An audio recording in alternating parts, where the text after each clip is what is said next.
Shalom, bienvenidos a un nuevo estudio de nuestra comunidad Benay Adonolam, que es elatvao.cl y nos pueden encontrar.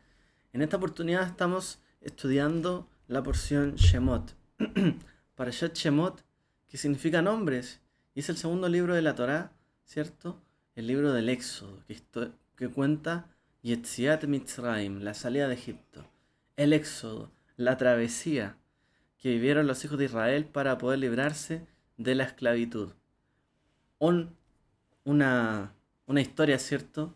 Que marca y trasciende, ¿cierto? A la humanidad, realmente como los israelitas fueron, ¿cierto? Los descendientes de Jacob, de Israel, fueron esclavizados y cómo fue el camino de la redención.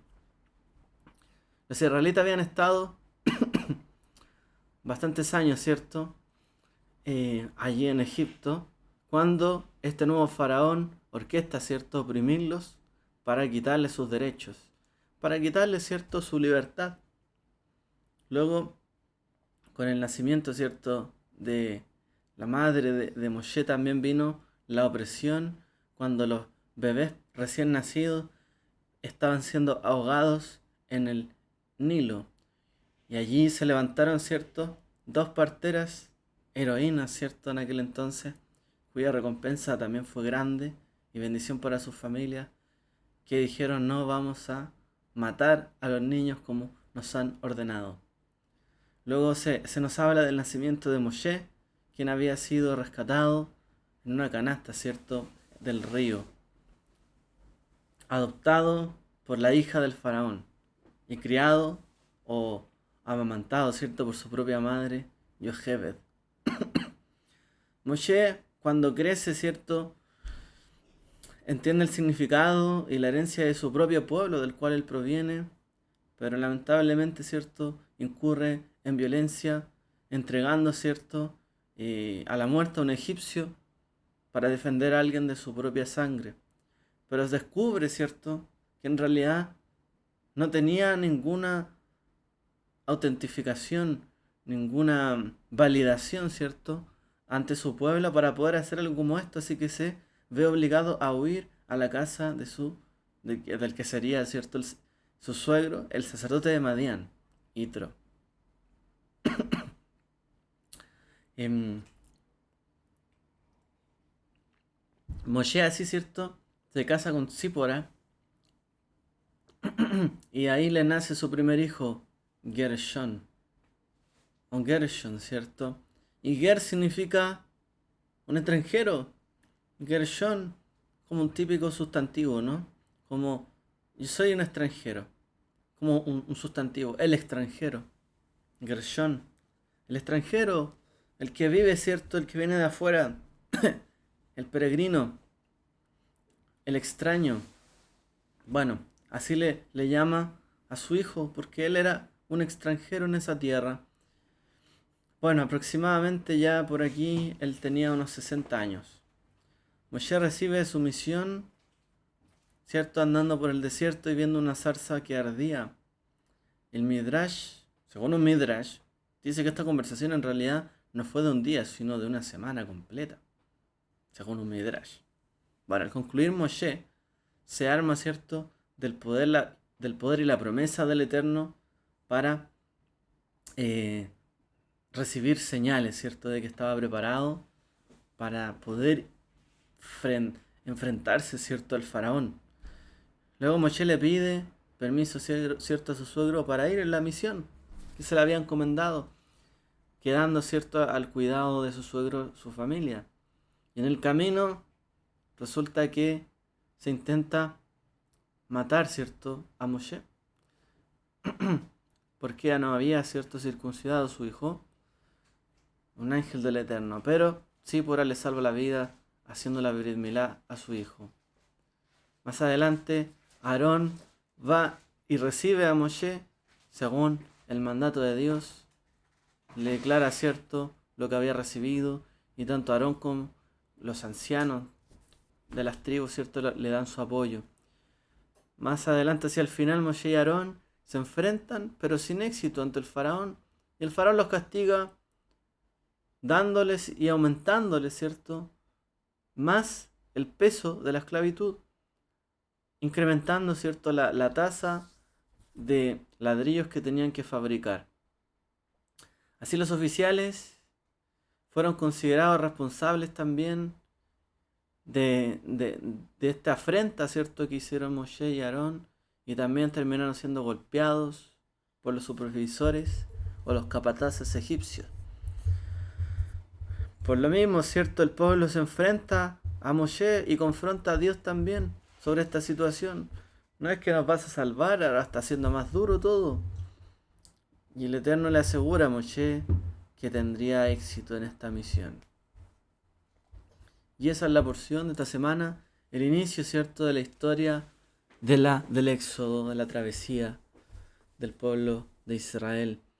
Moshe aparece por primera vez, ¿cierto?, frente al faraón en un acto de no sumisión, en un acto, ¿cierto?, de incluso de sedición, podría decir, ante la autoridad, el faraón.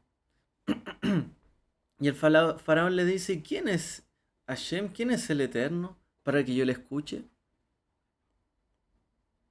Bueno, el profeta Ezequiel se refiere a esto, en el 29:3, cuando él dice: el Nilo es mío, yo lo creé, o yo me creé, mejor dicho, yo me creé a mí mismo. O sea, el faraón, al parecer, solía decir esto: mío es el Nilo, yo me creé yo mismo, yo estoy aquí, siempre estuve aquí, yo soy el faraón, mío es el Nilo. ¿Y cómo puede una persona volverse tan arrogante como lo era el faraón en aquel entonces? ¿Cómo puede alguien decir que se creó a sí mismo? Porque al parecer esta era la visión, ¿cierto?, del faraón y quizás de su gente. Mío es el Nilo, yo me creé a mí mismo. O sea, esto es mío, este río es mío, esta tierra es mía, y yo me creé, nadie me hizo a mí, nadie me viene a mandar. ¿Quién es Hashem para que yo le escuche? Bueno, la negación de Dios, ¿de qué viene? ¿Por qué uno podría negar a Dios? Explica Rav Sadia Gaon, ¿cierto?, un rabino, que él dice que cuando uno niega a Dios es porque antes se deshizo del yugo de Dios. O sea, antes de poder negarlo, uno tendría que haberse deshecho del yugo de Dios. Para mí no hay Dios, ¿ok? Yo niego que hay un Dios. Pero entonces yo tengo que haber negado todo el yugo de Dios, todo peso moral, todo peso, ¿cierto?, que hubiese sobre mi vida, donde yo reconociera en realidad hay alguien que hizo las cosas, o hay alguien por quien yo estoy acá. Bueno, hay personas, ¿cierto?, perversas que no creen. Hay gente perversa que no es que no crea en Dios, más bien eligen no creer en Dios porque esa negación los deja libres de poder seguir cualquier camino que ellos deseen. O sea, es preferible negar a Dios para que yo no tenga ninguna interrupción en mi vida o en medio de mi libertad para poder hacer lo que yo quiera. Entonces, esa persona que tiene intelecto, esa persona que no es tonta, sino que elige creer que no hay Dios, negándole para poder tener libertad y no un peso moral sobre su vida. Es como una persona, ¿cierto?, que tiene sus padres y a lo mejor quiere independizarse o emanciparse de los padres. Entonces, ¿qué dice? No es que no tenga padres, sino simplemente elige decir: yo a partir de hoy no tengo ni padre ni madre, para que me vengan a decir qué hacer o qué no hacer. Yo me emancipo, los dejo totalmente para yo poder ser libre. Bueno, este caso se da, ¿no? De hecho, hay niños que piden la emancipación de los padres, se olvidan de ellos, independiente de las circunstancias. Pero esta es una persona malvada, perversa. No es que no tenga intelecto, no es que no sepa que hay un Dios, sino que eligen esto para hacer cuanto quieran. Después de todo, ¿cómo puede una persona negar la existencia de un Dios? ¿Acaso hay pruebas tan fehacientes de que puedan demostrar esto? Pues lo cierto es que no hay ni pruebas, contundentes de que hay un Dios, pero tampoco hay pruebas contundentes de que no lo hay. Nadie puede demostrar esto realmente hasta el día de hoy. Entonces, ¿cómo podría alguien negar totalmente la existencia de Dios? ¿Alguien ha realizado una investigación científica concreta que pueda demostrar que Dios no existe? Si todavía estamos conociendo el lugar donde existimos. Ni siquiera estamos seguros de cómo funciona todo. Ni siquiera conocemos la mayor parte de donde vivimos. Bueno, esta misma idea, ¿cierto? Está en Tehilim 14.1. Dice, el malvado dice en su corazón no hay Dios. Y esto significa que la persona ya es malvada, diciendo no hay Dios. O sea, el malvado dice en su corazón no hay Dios. O sea, antes de decir no hay Dios ya es malvado. Ya quiere, ¿cierto?, tomar un camino del mal dentro de su corazón. Y por eso después dice no hay Dios. No es que antes dijo no hay Dios y como no hay Dios y nadie me restringe, puedo hacer lo que quiera. No. Primero dice en su corazón no hay Dios. Y luego sus pasos los encaminan por los caminos de su corazón hacia donde quiera. Y si hay maldad, hace la maldad. Por eso dice el malvado. Primero dice en su corazón no hay Dios. Para después poder hacer cuanto quiera. O sea, ya ha elegido un estilo de vida que quiere seguir. Por esto lo niega. Faraón. Mío es el Nilo, yo me creé. Yo decido lo que se hace y lo que no se hace. Yo soy Dios. Yo elijo el camino. ¿Qué Dios me estás hablando tú? No existe. Yo ya elegí que voy a hacer lo que yo quiera como si yo fuera Dios mismo. Los sabios interpretan la primera parte del versículo. El malvado dice en su corazón. En el sentido de que los malvados son controlados por sus corazones. Eso dicen los sabios. Hazal, los sabios dicen, los malvados son controlados por sus corazones. Cuando uno dice, sigue tu corazón, bueno, depende de lo que hay en el corazón. El corazón es engañoso, muy engañoso. Entonces los malvados suelen seguir sus corazones. Y son controlados por ellos mismos. Ellos no controlan, no ejercen una voluntad, digamos, sino que son llevados por medio de sus impulsos del corazón. Y los deseos enterrados en sus corazones controlan cada uno de esos movimientos. De hecho, no hubo nadie, dice lo sabe la historia, que cumpliera la mitzvah de honrar a su padre mejor que Esaú. Dicen que no hubo nadie dentro de la Torá que honrara más a su padre que Esaú. ¿Y cómo lo vemos? Si lo leemos en la Torá. Le llevaba siempre la mejor casa, la mejor presa, la mejor comida. Le llevaba lo mejor del campo. Él salía y le llevaba lo más excelente a su padre. Es decir, no había nadie que honrara tanto a su padre como Esaú. Jacob no hacía esto. En cambio, su hermano Esaú sí. Pero sin embargo, después de que Isaac bendijera a Jacob en lugar de a él, de Esaú, Esaú dijo, que los días de luto por mi padre se acerquen y mate yo a mi hermano Jacob. O sea, impulsado por su corazón, aun cuando él fue la persona que más honró a su padre, deseó que llegara pronto el día de su muerte, para poder matar a su hermano Jacob. Así de fuerte es el corazón. Esaú, que honró a su padre tan perfectamente, en realidad esperaba la muerte de él para poder ganar toda la bendición que le había dado a su otro hijo Jacob. Por eso dice el versículo de Bereshit, y Esaú dijo en su corazón. Así dice la Torá, y Esaú dijo en su corazón. Y como todas las personas malvadas, están controladas por sus propios deseos del corazón. Y esto es lo que pasa.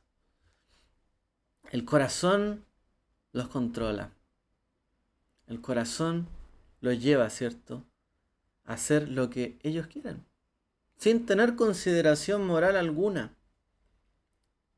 Por eso, ¿cierto?, es que este faraón llegó, desconoció No solo dijo no hay Dios, dijo no hay Yosef.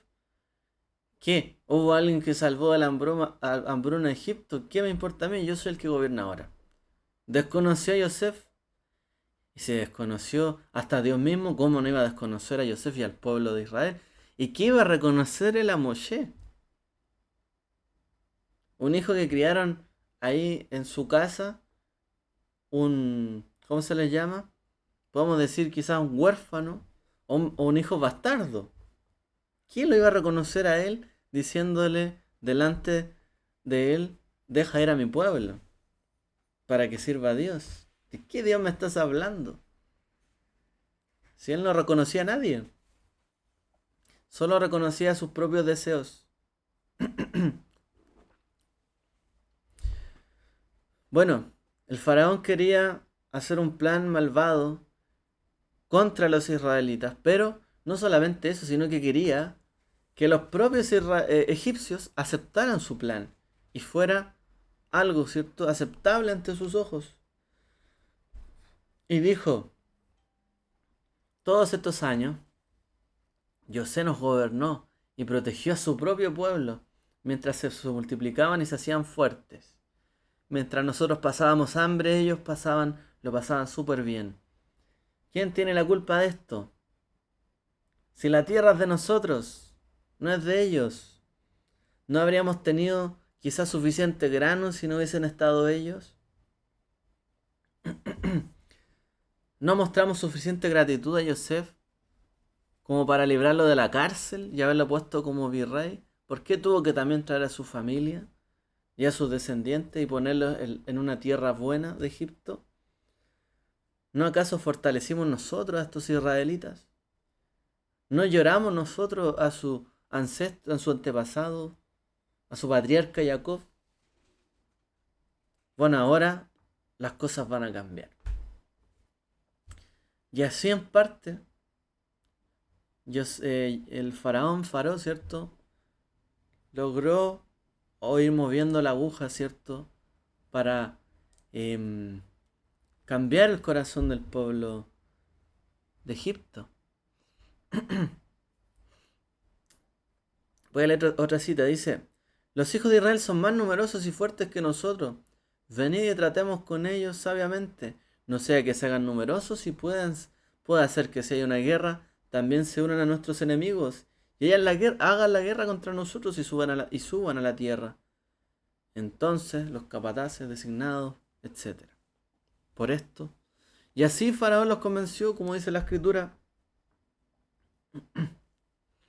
Bueno, las nubes de antisemitismo o de judeofobia o de violencia, ¿cierto?, contra el pueblo de Israel no han acabado ni se han disipado con el tiempo. Paró, ¿cierto?, seguido por su propio corazón, le dio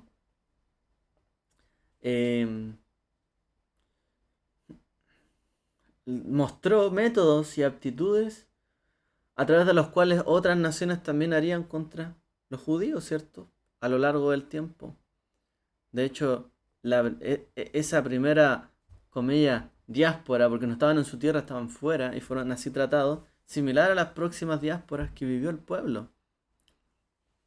Hubo traición, astucia, avaricia, ambivalencia y un trago amargo, ¿cierto?, sobre sus vidas. Pero lo primero fue hacer una campaña contra ellos.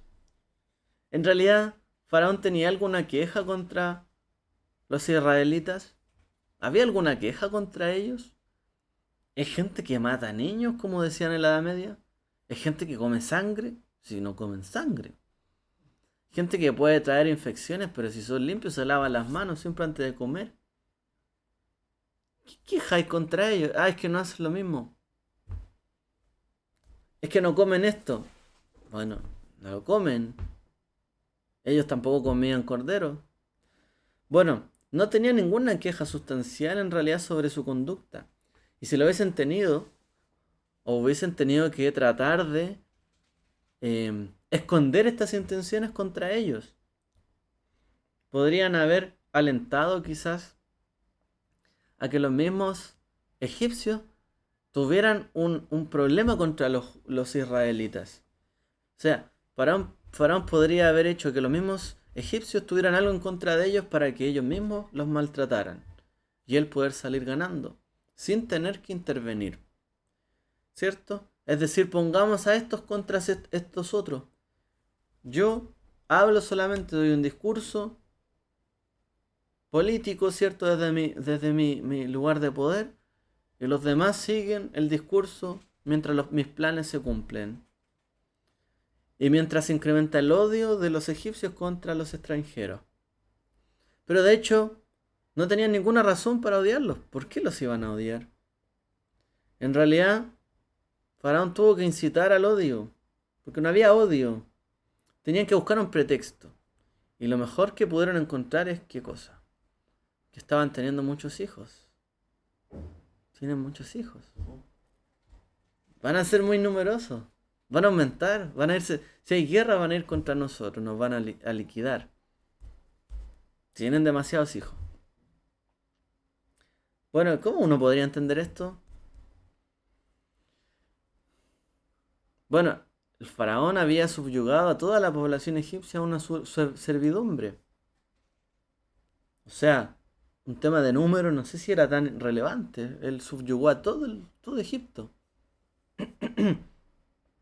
Entonces, para mantener la sensación de que él estaba gobernando y que la gente no se le fuera en contra, bueno, había que ser astuto también. Y se le ocurrió una manera, ¿cierto?, de que la opresión que estaban recibiendo los mismos egipcios se cargara sobre otros. Que ellos se sintieran bien o lo que sentían mal fuera contra otros. Y explican los sabios que en el fondo lo que hizo fue crear una clase baja, una clase pobre, una clase baja de personas a quienes en el fondo los egipcios podían mirar con desprecio, en lugar de mirarlos a ellos mismos con desprecio hacia lo que ellos vivían. O sea, hicieron de esta gente un objeto, ¿cierto?, de odio. Para ellos tratarlos mal y que ellos se sintieran bien consigo mismos, aunque ellos mismos eran esclavos. O sea, crearon gente, ¿cierto? Y crearon odio. Bueno, cuando una población considera que ha tocado fondo y no tiene nada que perder, los que gobiernan están en problemas. Porque cuando ya uno dice no tengo nada que perder si hago esto otro, viene la insurrección, una revuelta popular, y ahí puede quedar el gran conflicto. ¿Qué voy a perder? No tengo nada que perder. Bueno, entonces los líderes tratan de evitar esto. ¿Cómo lo hicieron acá? Teniendo un objetivo de odio. Hasta el día de hoy, ¿cierto? Puede ser que haya terrorismo islámico en muchos lugares, se maltrata a las mujeres, a los niños, gobiernos corruptos, autócratas, gobiernos, ¿cierto?, que se gobiernan ellos mismos, que violan derechos humanos y un montón de cosas, pero bueno, el que se defiende es el malo, ¿cierto? Bueno, a veces pasa esto, ¿no? Los líderes, como sabemos que el día de hoy existen países, y tratan de desviar todos sus problemas internos contra el odio por una causa de odio, ¿no? Hacia enfocarla hacia un pueblo.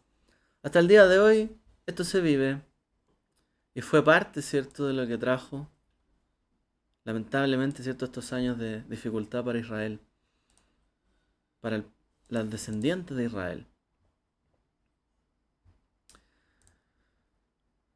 Una cosa o una idea transformadora, por así decirlo, de esta para allá, porque hablamos de esclavitud, hablamos de opresión, pero hablemos de otro momento también, que es la clave para Israel salir de esto. Moshe le dice al Eterno, y he aquí cuando llegue o cuando vaya los hijos de Israel y me digan, ¿y cuál es tu nombre? ¿Qué les diré? Y el Eterno le dijo a Moshe, Ejie Asher Ejie. Yo seré el que seré. O seré como seré quien seré. Ejie Asher Ejie. Seré como seré. ¿Cómo es eso? El Eterno le dijo a Moshe, preséntame así ante los hijos de Israel. Yo seré el que seré. Seré como seré. Pero eso no es un nombre. ¿O si es un nombre? ¿Qué hay con este nombre? Bueno, cuando uno reflexiona, ¿cierto?, sobre esta pequeña frase puede encontrar grandes cosas, ¿no? Y aprendizaje. Bueno, nosotros no podemos conocerle fácilmente, ¿no? Alguien podría decir, yo sé quién es Dios. Dios es el que hace esto, esto, otro. Dios es el que hizo esto y esto, otro. Dios hizo los cielos y la tierra. ¿Quién es Dios? El que hizo los cielos y la tierra. El que hizo las montañas, los mares, los animales, a las personas, y el que hizo todo el universo. ¿Quién es Dios? El que hizo. ¿Ok? En realidad ni siquiera sabemos todo lo que hizo. Hay muchísimas cosas que hizo. No las hemos descubierto. ¿Podemos decir, por lo tanto, quién es Dios el día de hoy? Si en realidad ni siquiera conocemos todo lo que hizo. Si nos basamos en definir a Dios como alguien, o cierto, que hoy día es por todo lo que hizo antes, y todavía ni siquiera sé todo lo que hizo, no conozco toda su historia, ¿puedo decir realmente quién es esa persona hoy? ¿Quién es Dios hoy? Si no conozco toda su historia. ¿Quién es? Difícil decirlo, ¿no? Ahora si intento interpretar quién es Dios por el presente. Dios es Él, el que está ahí, el que gobierna los cielos y la tierra, el que está sobre todas las cosas creadas, el que gobierna mi vida, el que me acompaña, mi amigo, mi padre, el Dios de Israel. ¿Podemos definir realidad completamente a Dios por quién es Él hoy? Porque si lo definimos hoy, a Dios, pero entonces, si Dios es bueno, es perfecto, es justo, ¿por qué el mundo que Él hizo está lleno de injusticia? O sea, por definición, si Él estuviera en medio de las cosas que hizo o que hace, las cosas están corruptas. No es que en Dios no hay corrupción. ¿Por qué permite esto? Si alguien quisiera definir a Dios por lo que hoy día ve en el mundo, ve alrededor, y quisiera atribuirle todas las cosas que hoy existen a Dios, tampoco quizás podríamos llegar a comprenderle del todo. ¿Quién es Dios? Bueno, podemos llegar a decir, bueno, comprendamos a Dios en sencillo, en algunas pocas palabras. Digamos un nombre. Y si me dicen, ¿quién eres tú? Yo les digo un nombre. Bueno, la palabra Shem, que en hebreo es nombre, y de la cual se deriva el nombre de este libro, ¿cierto? Que estamos estudiando, y está para allá, Shem, no solamente significa nombre. Si uno lo lee, ¿cierto? Si en el Nikud, el sistema de vocales, ¿cierto? En hebreo, si le ponemos ahí una A, se lee Sham, y Sham significa allí. Es decir, un lugar. No solamente significa nombre, sino un lugar. Y lo que un lugar es para las cosas materiales o físicas, o sea, tengo un cuadrado, esta es la esquina de un cuadrado, es la arista. ¿Cuál es ese lugar? La arista. El allí, por así decirlo, es un lugar o un espacio para los objetos sagrados. Bueno, el nombre lo es para los conceptos conceptuales, o sea, son definiciones. Un lugar es una definición de cierta parte de lo material y un nombre es una definición de cierto concepto de las cosas que existen o lo conceptual. ¿Ya? Un nombre es un lugar en nuestras mentes ocupado por un concepto. ¿Quién es Dios? Es un lugar en nuestra mente que ocupa un concepto. ¿Quién es? ¿Quién es Dios? Y cuando Moshe le pide, ¿cierto?, su nombre, es consciente también de su misión. Él tenía dos misiones. Una misión era convencer a aquella persona que se creía Dios, al faraón, burlón y autocomplaciente que seguía su propio corazón solamente, que liberara a los judíos o a los israelitas. específicamente. Por otro lado, tenía que preparar al pueblo israelita para su libertad y el destino que estaba preparando Dios para ellos, ¿cierto? Tenían que hacerlos dignos también de recibir la instrucción de Dios como Él la recibió. O sea, si Dios me habla a mí, que Dios también les habla a ellos. Si tú te diste a conocer a mí, ¿cómo te van a conocer ellos a ti? O sea, la intención de Moisés también es que le conozcan, ¿no? Como tú te diste a conocer a mí. Dime cómo te doy a conocer a ti, a ellos. Yeshua, ¿cierto? Cita estas palabras varias veces, ¿no? Bueno, que ellos te conozcan como yo te conozco a ti. Date a conocer a ellos como yo te he conocido. Esta tarea de estas dos misiones, ¿cierto? Una, convencer al faraón, y la segunda, convencer al pueblo. La última es la más difícil. Y le pidió ayuda al Eterno. ¿Cuál es la comprensión reveladora y revolucionaria que la gente debe entender de ti? ¿Por qué la gente tendría que creer en ti? ¿Por qué la gente tendría que hacerme caso? ¿Qué nombre les digo? ¿Qué lugar en su mente tienes que ocupar tú para que ellos puedan inspirarse y hacer lo que tú estás diciendo que hay que hacer? El Eterno le responde: Ejie asher ejie. Yo seré el que seré. Bueno, es significativo que nos diga yo soy, como se suele traducir, ¿no? Y que lo tradujo la Septuaginta también, yo soy. En tiempo presente, en realidad dice seré en el futuro. O sea, el futuro no está predicho por lo que es. Ojo, no porque hoy día sea esto, el día de mañana seguiré siendo lo mismo. Hoy día soy carne y hueso, el día de mañana seré polvo. Y quizá abono para la tierra. Y quizás ni siquiera eso. Lo que hoy día soy no determina lo que seré después. No subraya, de hecho, el futuro no está predicho por lo que es el hoy. De hecho, las cosas pueden llegar y cambiar mucho de un momento a otro. A lo mejor hay un hilo conductor, ¿sí? Pero no sabemos dónde va a llegar.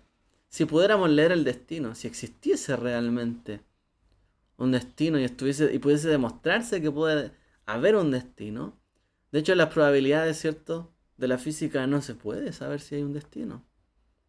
Uno dice es propósito de Dios, destino de Dios, pero en realidad científicamente no se puede demostrar que hay un destino, porque todo se mueve en base a probabilidades. Y la probabilidad de que sea de una forma y que sea de otra, no hay ninguna certera. Simplemente las cosas van cayendo, por así decirlo, en el momento preciso, de acuerdo a los factores que se mueven en ese momento. O por eso se ve como la velocidad, ¿cierto?, de las partículas más pequeñas, cómo se mueven los átomos y las cosas subatómicas. Y en realidad están en movimiento, por lo tanto saber todo dónde van a caer en el próximo momento, muy difícil, muy difícil. Bueno, para Dios, la libertad es un término absoluto. Si Dios estuviera definido por el pasado y tuviera que hacer algo sí o sí, porque el pasado lo dice, y Dios dijo esto tiene que hacerlo sí o sí, o algo está escrito y tiene que ser esto sí o sí, no sería libre. Si Dios estuviera definido por el presente, por lo que es, y sí o sí tiene que hacer esto porque debería hacer esto, ahora no sería libre. Y a Dios le atribuimos la libertad absoluta. Es decir, el futuro para Él es solamente, está descrito en función de su voluntad y su propia voluntad. Es decir, la libertad existe para Dios solo porque Él es libre y porque Él puede hacer o deshacer en función de su voluntad, de que existe libertad para Dios. O sea, seré el que seré, soy libre. Soy el Dios de la libertad. Y lo que yo decido hacer, eso se hará. Soy libre de hacer y deshacer. Y solo me pueden conocer por lo que puedo llegar a hacer y todo lo que haré. Quieren llegar a conocerme por lo que hice, no es suficiente. Por lo que soy, hay muchas cosas que puedo hacer. En realidad, la mejor definición para Dios es lo que Él puede llegar a hacer. Él es libre y su voluntad gobierna, ¿no? Nosotros reconocemos que Dios hace su voluntad. La hizo ayer, hoy y la seguirá haciendo. Por lo tanto, toda la ecuación nos lleva hacia el futuro. Es el Dios que hará su voluntad y la completará, y si Él lo dijo, lo hará. Para muchas personas, ¿cierto? La relación entre Dios y el mundo y las personas está congelada. Es hoy. Es un instante en el tiempo. Pero visto así, Dios puso en marcha este mundo y las leyes que existen y que están presentes hasta el día de hoy y no han sido alteradas, sino que el mundo se mueve por las leyes que ya existen. Pero Dios no trasciende estas leyes. O sea, por mucho que Dios se revele a través del mundo, Dios no está sujeto a las cosas que hizo. No hay futuro salvo lo que ha quedado o lo que viene del pasado y viaja hacia el futuro. A veces esto es como una ilusión, de hecho. Hay algunos que lo comparan el tiempo como una rebanada de pan. Y el presente es como un instante, una rebanada de ese pan. Y el momento en que estamos así es como el presente, pero el tiempo va viajando. Es como un espacio dimensional. Bueno, el hombre podría imaginarse libre hoy día, pero en realidad es una ilusión. Si Dios mismo estuviera sujeto a las leyes de la naturaleza, ¿cómo podría la libertad del hombre ser verdadera libertad si Dios mismo no fuera libre? Porque si a las personas nos marcaran y no nos pudiesen dejar ni abandonar las cosas que nos atan en este mundo, ¿cómo podríamos ser libres? Si el pasado nos marcó tanto y no nos deja libres en algún momento, no las soltamos esas cosas, si las cargas que vienen de atrás no logramos soltarlas, ¿cómo podremos ser libres en adelante? Si a Dios lo sujetaran todas las leyes que Él creó, todo lo que Él ya hizo, y pudiésemos definirlo a Él por todo lo que Él ya hizo, no reconociendo que en realidad Él trasciende a todas las leyes de la naturaleza, Él trasciende a toda la creación, por lo tanto Él es totalmente libre y nada lo sujeta. Eso es libertad. Dice, está fuera de este mundo, según nuestra definición de Dios. Él no está en las cosas. Dios hizo todo eso. Pero no está sujeto a eso. Dios no son las cosas. Y si nosotros también estuviésemos siempre sujetos a nuestras vivencias, el dolor, las cosas que vivimos todo el tiempo, y no las pudiésemos dejar atrás, nunca seríamos libres. Si en realidad nunca podemos dejar las engañosas e inconscientes influencias que hemos recibido hasta el día de hoy, o las conscientes, nunca podríamos ser libres. Como Dios es libre. Como el que será, será. ¿Por qué? Porque es libre de definir el futuro conforme a su voluntad. Y eso es lo que el Eterno quiere que también llegue a su pueblo. Tú vas a definir tu futuro de acuerdo a tu voluntad. Yo te voy a decir la manera de llegar hasta allí, pero tú vas a ser libre. Yo te voy a decir lo que tienes que hacer, cómo encaminarte, qué dejar atrás. Te voy a enseñar, pero tú vas a ser libre como yo. Soy libre y seré libre y seguiré siendo libre. Pero no puedes vivir de esto, de este pasado. Primero tenían que pasar todo un proceso, ¿no? Bueno, una pequeña frase. Seré el que seré. El futuro no se puede escribir tan así como tan sencillo. El futuro de hecho está sin escribir. Todavía no se ha escrito el futuro. Uno puede decir, ay, pero la Biblia dice esto es una profecía. Es una profecía. Puede cumplirse o no. Hay cosas que Dios dijo que hará, concordamos en que las hará. Hay cosas que las advirtió y no necesariamente se harán. Pero no todo está escrito en el futuro. No todo está escrito. Está por escribirse. Seré el que seré. O sea, ustedes me conocen de una manera, pueblo de Israel. Pero ¿cómo me van a llegar a conocer? Ni se imaginan. Y ahí está la ganancia, ¿no? Para el pueblo. Ustedes hoy dicen, soy el Dios de su padre Abraham, Isaac, Jacob. Pero aquí estamos, esclavos. ¿Quién eres tú realmente? ¿De verdad podemos creerte a ti? bueno, donde yo los voy a llevar, ahí me van a llegar a conocer. Más allá. O sea, todo lo que han conocido hasta el día de hoy no es suficiente. Para conocer a Dios hay que vivir muchas cosas y todavía hay mucho por vivir. Todas las cosas son posibles para Dios. Dentro de su libertad absoluta puede hacer todo, incluso puede convertir el futuro de las personas en algo diferente. Incluso puede sacar las cosas, ¿cierto?, de su curso, por su voluntad, hacerlas mejor. Él puede levantar del polvo al pobre. Él puede destruir al que se creía estar en lo alto y ponerlo en lo más bajo. Hay aquella persona que decía nadie me mueve de aquí, la puede llegar y mover. Dios puede hacer todo completamente posible y completamente diferente, ¿cierto? Lo puede cambiar todo. Él surge, o Dios existe en el fondo, y nos da a nosotros la creencia y la posibilidad de que existe el libre albedrío. Podemos hacer lo que podamos hacer. Y debido a que la libertad es una realidad y no una ilusión de Dios, también es posible para nosotros creer que hay verdadera libertad. Como dice la misma escritura, ¿no? Y si el Hijo os libertare, seréis verdaderamente libres. No dice fueron, son, dice seréis. En el futuro seguirán siendo libres. Van a conocer lo que es verdadera libertad. También dice la escritura sobre la verdad, y conoceréis la verdad. Y la verdad os hará libre, dice, siempre en el futuro. Siempre hacia adelante. ¿Por qué? Porque la verdad y el conocimiento que hoy día tenemos no es el completo. Tanto la verdad y el conocimiento de Dios y lo que podemos saber de Él, todavía, como dice Pablo, en parte hablamos, en parte profetizamos. En parte conocemos, en parte profetizamos. Todos lo hemos de llegar a conocer. A Dios mismo también. Dios insinuó también cuando se hizo los cielos y la tierra. Y dice la escritura, y Dios hizo todo y creó todo para hacer. Dice el Bereshit 1. O sea, hizo todo para hacer.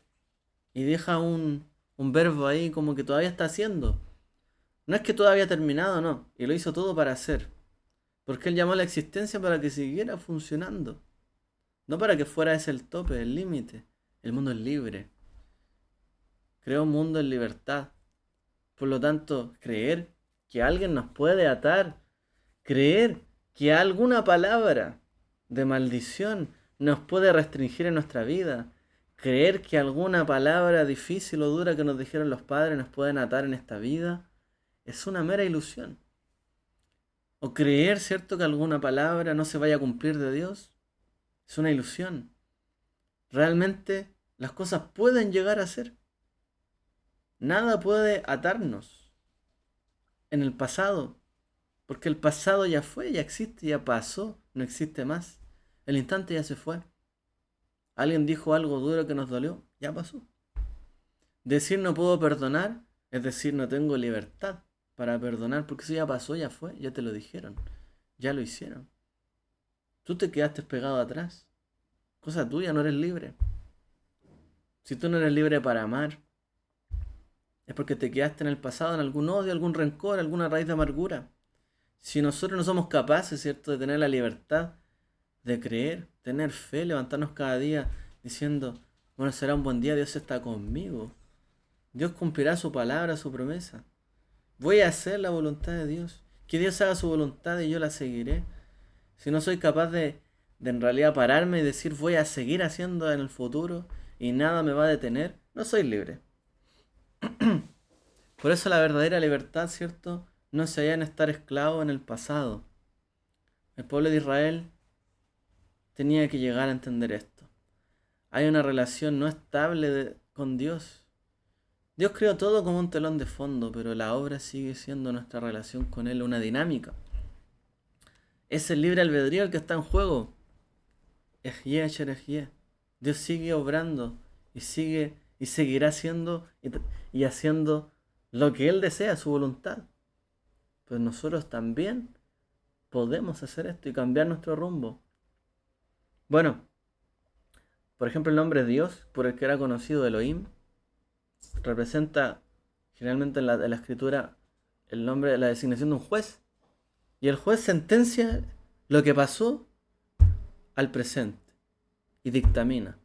Pero dice, será conocido por usted Ejie Sherejie, porque cosas que no han visto, ni han subido al corazón del hombre, cosas que ni siquiera se han imaginado, son las que tiene preparadas Dios para los que le aman. Que el Eterno les bendiga a todos. Shabbat Shalom.